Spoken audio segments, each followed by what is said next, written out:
Hello friends, வணக்கங்க. இன்றைக்கி நம்ம சமையல் வீடியோவில் முருங்கைக்காய், கத்திரிக்காய், உருளைக்கிழங்கு வச்சு ஒரு கிரேவி பார்க்க போகிறோங்க. நான் ஒரு முருங்கைக்காய், 2 கத்திரிக்காய், ஒரு உருளைக்கிழங்கு போட்டு இது மாதிரி நீல வாக்கில் அரிஞ்சு வச்சுருக்கேங்க. அதனோட சேர்க்குறதுக்கு ஒரு பெரிய வெங்காயம் 1, 2 தக்காளி எடுத்து வச்சுருக்கேங்க. கொஞ்சம் கருவேப்பிலை, கொத்தமல்லி, அப்புறம் நான் சாம்பார் பொடி தாங்க இதுக்கு சேர்க்க போகிறேன். ரொம்ப சுவையாக இருக்கும். சாம்பார் பொடி எடுத்துக்கோங்க. மஞ்சள் தூள் 1/2 ஸ்பூன், கரம் மசாலா, சோம்புத்தூள் ஒரு 1/2 ஸ்பூன் எடுத்துக்கோங்க. அப்புறம் தாளிக்கிறதுக்கு கடுகு, அப்புறம் இதுக்கு சுவை கூட்டுறதுக்கு வேர்க்கடலை தூள் பவுடர் பண்ணி வச்சுருக்கேங்க 1 ஸ்பூன். அப்புறம் கடைசியாக சேர்க்குறதுக்கு மிளகுத்தூளுங்க. இப்போது இந்த தக்காளியும் கொஞ்சம் வெங்காயத்தையும் நம்ம மிக்சியில் அடிச்சிட்டு வந்துடலாங்க. கடாய் வச்சிட்டேங்க.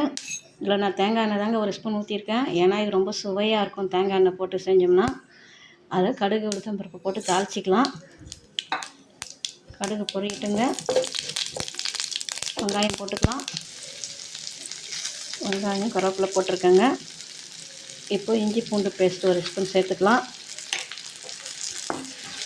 ஏன்னா நல்லா இந்த பச்சை வாசனை போகிற அளவுக்கு வதங்கட்டங்க. அப்புறமா நம்ம இந்த தக்காளி வெங்காயம் கொஞ்சம் அரைச்சி வச்சுட்டு அதை கலந்துக்கலாம்.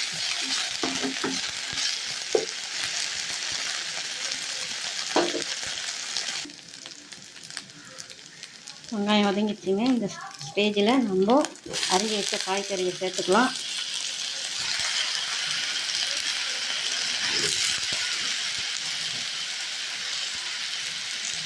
இது கூடவே நம்ம மிளகாத்தூள் எல்லாம் எடுத்து வச்சுருக்கோம்லங்க, எல்லாத்தையுமே கலந்துக்கலாம். இந்த தக்காளியும் அரைச்சி வச்ச பேஸ்ட்டை கலந்துக்கலாம்.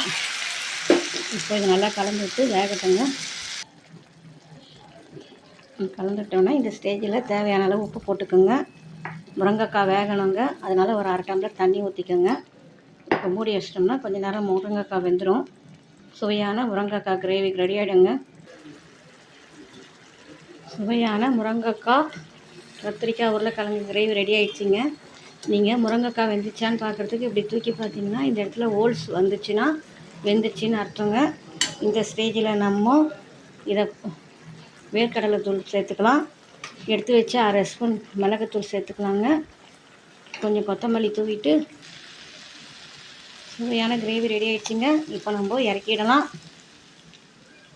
இப்போது எடுத்து சர்வ் பண்ண வேண்டியது தாங்க. சூப்பராக இருக்குங்க, செம சுவையாக இருக்குங்க.